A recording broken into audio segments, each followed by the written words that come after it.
발룡 인수 한의원 한태영 원장님의 블로그 글을 통해서 수면과 수면 중 호흡법이나 숙면을 취할 수 있는 방법에 대해서 알아보겠습니다. 이제 잠자는 방법에 대해서 자세히 설명되어 있으니까 동영상을 한번 보시기 바랍니다. 블로그 앞에.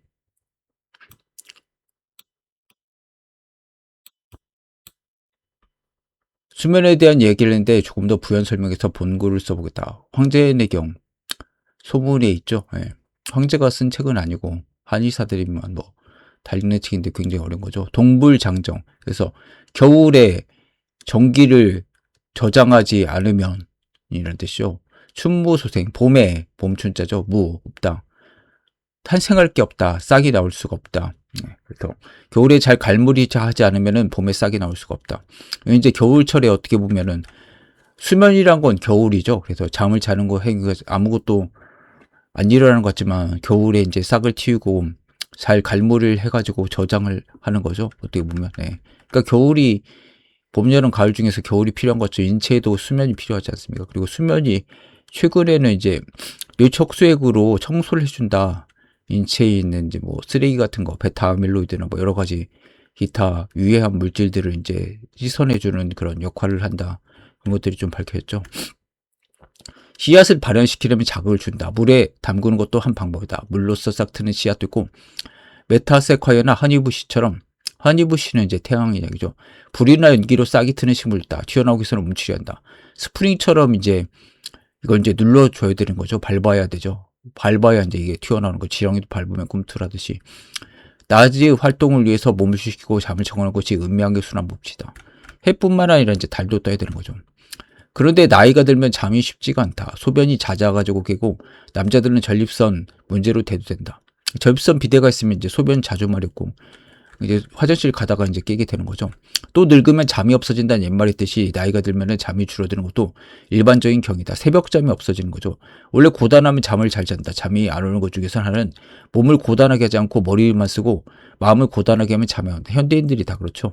현대인들은 컴퓨터와 TV가 생활이고 각종 정보가 쏟아져 들어오고 휴식과 즐거움의 도구가 되기 때문에 이를 멀리 절연하기 힘들지만 이 시간만큼이나 운동이나 일로 몸을 움직이지 않기 때문에 오는 게 분명이다. 이런 환경 속에서 잠을 잘 자기 위해서는 신경생리학적인 원리도 이해해야 하고 구체적으로 어떤 방법을 써야 도움이 되는지 연구한다. 수면과 생리에 대한 개념은 127장에서 자세히 서술하려고 하고 전문가용으로 일반인들이 이해하기는 쉽지 않을 것 같고 이 장에서는 아주 기초적인 개념만 다뤄보겠다.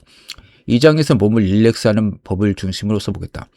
각성은 중추 흥분이고 수면은 중추 억제다. 이건 중요하죠. 그래서 이제 뭐 그냥 커피 마시면은 중추가 흥분되는 거죠. 잠 안 오는 거고. 이제 중추 억제되는 술 같은 거 먹으면 잠이 오는 거 아닙니까? 네, 그냥 간단히 얘기해서 CNS 즉 센트럴 너브 시스템 중추신경 개선 중추를 흥분시키는 물질은 글루타믹 액시드고 중추를 억제시키는 것은 가바이다. 감마 뮤테릭 액시드죠. 이런 학술적인 개념을 떠나서 쉽게 이해하려면 커피와 술을 가지고 이해하면 쉬울 것이다. 커피를 마시면 긴장되고 집중되고 잠이 안 오는 상태가 된다. 이는 정신적인 양의 상태다. 교감신경이 흥분된다. 혈류가 감각기관에 집중된다. 하지만 몸으로 말하면 오히려 의무 상태라고 이야기할 수가 있다. 술을 마시면 누가 때려도 아픈 걸 보인다. 횡설수설할 때도 있고 평소에 잘 말하지 못하고 억제됐던 감정들도 입 밖에 쏟아낸다. 이는 부교감신경의 흥분이다. 그러니까 교감을 억제하는 거니까 달리 말하면 부교감을 흥분시킨 거죠. 예. 이게 과도하면 잠을 자게 된다. 뇌에서는 부교감 신경 전도를 느리게 하고 잠을 취하게 한다. 숙면을 위한 이완의 기술. 그러나 우리는 이런 알코올 힘을 빌리지 않고 호흡법을 통해서 몸을 이완시키고 잠을 청할 수가 있다. 수면을 잘하기 위해서 몸이 릴렉스 되어야 되고 마음이 정돈된다. 주변에 흩어져 있는 것을 잘 정리하고 책상을 바로하고 방을 정리해 두는 것도 수면을 만들어주고 흩어진 기운을 모으기 때문에 도움이 된다. 정돈이 이루어진 다음에 눈을 감고 눈꺼풀을 무겁게 만든다.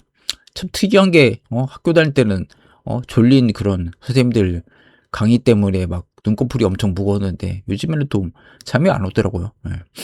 눈을 뜨면 중추가 흥분이 되고 눈을 감으면 중추신경이 억제가 된다. 수면을 위한 첫걸음은 눈을 감는 것이다. 눈꺼풀이 무거워진 느낌을 지켜보면서 눈을 감는다. 네. 어떻게 보면 약간 자기 최면을 거는 거죠. 예, 엄청나게 무거워져가지고 납덩이처럼 무거워지니까 이제 눈을 못 뜬다. 약간 최면도 이런 걸 쓰지 않습니까? 눈을 무거워가지고 못 뜬다고 계속 최면을 걸어놓으면 진짜 눈이 안 뜨이죠. 그러다가 이제 그 최면술사가 뜨게 하면 떠지지 않습니까? 저도 이거 하니까 진짜 눈이 안 떠지더라고요. 최면술사가 집단 최면을 걸었는데.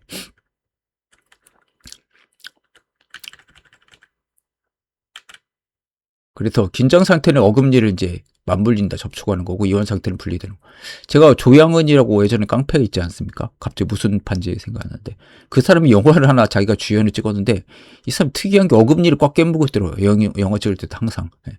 그러니까 이 사람 같은 경우는 이제 긴장을 계속 하고 있는 거죠. 누가 주먹을 날릴지 모르니까 항상 어금니를 꽉 깨물고 있더라고요. 그거 한 번도 어금니를 펴는 걸 못 봤어요. 그래서 저렇게 싸움 잘하는 사람들 어금니를 항상 깨물고 있구나 그 생각했죠.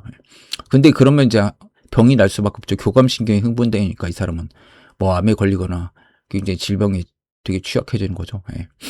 그래서 깡패하는 것도 쉽지 않구나 그 생각을 했습니다. 되게 특이했습니다. 계속 그 저작근 같은 게 굉장히 딱 다물어져 있어가지고. 그리고 더 중요한 것은 수면을 위해서 정신도 편안해져야지만 몸을 릴렉스 시켜야 한다. 이를 위해서는 먼저 어금니가 벌어지고 혀가 약간 뒤로 말리면서 마치 입에 공을 문 것처럼 밑근육을 부드럽게 해야 된다. 어금니를 다물게 하는 것은 양명근이라고 한다. 한약적으로는 이제 소음인한테 양명 기운이 부족한 거죠. 또 근육도 어떻게 보면 양명적인 에너지랑 근육의 에너지는 다 소양체의 특성 아닙니까? 그러니까 소음인한테 부족한 거죠. 수양명 대장경과 조양명 유경이 모두 여기와 관련인데 그러니까 윗니가 대장경이고 아랫니가 유경이죠. 그래서 같이 얘네들이 이제 작용하는 거죠. 양명경의 에너지는 사상에서 소양적인 에너지로 구체적으로 근육에 힘이 들어가고 눈이 빠르게 움직이게 하는 에너지다. 그래서 소양인들이 이제 굉장히 동작이 빠르죠. 근육에 힘이 있어서. 그리고 이제 조양근도 약간 소양 같은 느낌이 있더라고요. 눈이 빠르게 움직여요. 눈이 좀 빨리 돌아가니까 새랑 약간 비슷하죠. 그래서 긴장하면 교감신경이 흥분되고 집중이 되고 눈에 힘이 주어지고 근육도 긴장한다. 주먹이 주어지고 전투적이 된다. 그래서 아까 제가 어금니 꽉 깨물고 있는 사람 깡패 얘기했죠. 군대에서는 약간 이렇게 만드는 거죠. 항상. 어금니 꽉 깨물으라고. 때릴 때도 어금니 꽉 깨물라고 하고 때리지 않습니까? 눈도 사방을 살피느라 부지런히 움직인다. 이를 소양화라고 하고 여름이라고 한다. 대사가 활발해지는 것이고 하루를 말하면 정오의 에너지다. 그래서 제일 먼저 어금니를 풀고 입을 약간 부풀리면서 벌리면 호흡이 깊이 들어온다. 이는 가을을 만드는 것이다. 그래서 태음인들이 보면 멍하고 좀 입을 좀 벌리고 있죠. 평상시에. 맹한 좀 그런 느낌이지 않습니까? 잠이란 건 겨울로 뿌리로 에너지가 들어가서 휴식을 시키면서 봄에 새로 에너지를 위한 양기를 잠장시키고 잠복시켜서 이제 거두는 거죠. 감추는 거. 집중시키는 게 동양 철학의 원리다. 윈터의 에너지죠. 겨울. 스프링이 튀기 위해서 눌러주는 과정. 그냥 눌러주는 게 아니라 힘을 내부에 가두면서 눌러주는. 그래서 이제 이 스프링이 튀는 게 어떻게 보면 태양인의 그 에너지죠. 그 스프링복이나 사슴이나 이런 거. 그래서 응축의 전 단계인 수렴. 겨울은 응축이라고 하면 가을은 수렴이고 이 가을의 기운을 만든 것은 어금니를 풀고 입 주변 근육을 이완시키는 거다. 아지랭이 호흡이 있습니다. 이건 좀 독특한 방법이다. 공기로 이제 무심히 이제 아지랭이처럼 들어오게 하는 거. 이렇게 되면은 숨이 깊게 들어오기 시작한다. 이 호흡을 잠시 바라보면서 안기와 같은 호흡이 코에서 입천장으로 해서 입안에 가득 머물렀다가 목으로 내려가는 연상을 해보면 호흡도 깊이 되면서 눈의 방향이 바깥에서 내부로 양눈이 서로 모이면서 입에서 목으로 즉 안으로 아래로 눈의 목표가 만들어진다.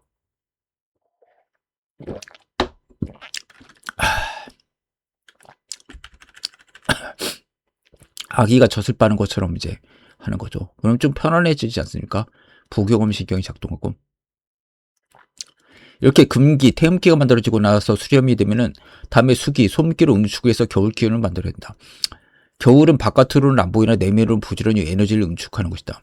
이를 위해서는 아기가 젖을 빨듯이 혀놀림을 해본다. 그러면 자연히 어깨에 힘이 빠지고 정신이 까마득해진 것을 느끼게 된다. 엄마 품에 젖을 빨면서 행복해지다가 잠이 드는 아기처럼 몸이 릴렉스 된다. 송과체 피니얼 바디라는 게 있죠. 술방울 모양의 우리나라 보면도.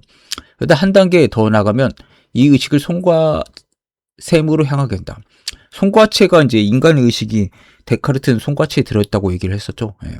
굉장히 어떻게 보면 명상하고 이런 이제 신비주의자들은 송과체를 굉장히 중시하죠. 바티칸에도 이제 송과체 솔방울 모양의 무슨 상이 있지 않습니까? 예. 가톨릭 로마 가톨릭에서. 예. 우리 머리 뒤쪽을 더듬어 보면 중간에 뾰족하게 튀어나온 뼈가 만져진다. 옥시피탈 프로튜버런스죠. 예. 뾰족한 게 있습니다. 그 만져보면 있어요. 중간 딱 목에서 쭉 올라오다 보면 있죠. 예. 그 아래가 옥치멸이다.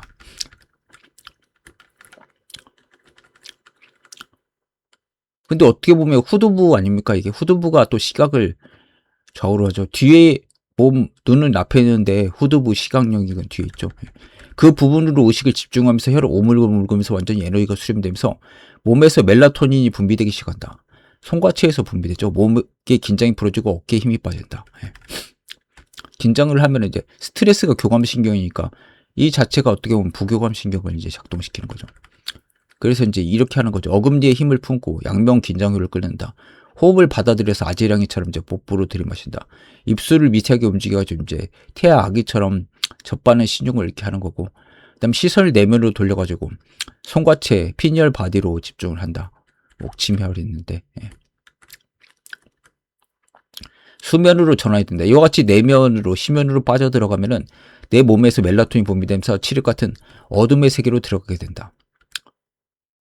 시교차 상액 있죠. 망막을 이제 닫는 거고 눈을 감고 시교차 상액이 이제 시상하부 상액이고 시상하부 앞쪽이고 시신경 교차 바로 위에 있는 곳이고 포유류의 주요 일주기 24시간 리듬을 조절하다. 서카디안 리듬을 조절하는 것이죠. 그래서 송과체 샘을 이제 인식하고 멜라토닌을 분비시킨다. 이런 교감신경을 부교감신경으로 전환하기 위해서는 잠이 아주 안 온 분들은 목욕요법을 권한다. 여기도 이제 백강에서 보면 이제 어머니가 교모세포종 이제 환자를 죽는 거죠. 18개월 만에 거의 교모세포종은 거의 죽는다고 봐야 되죠.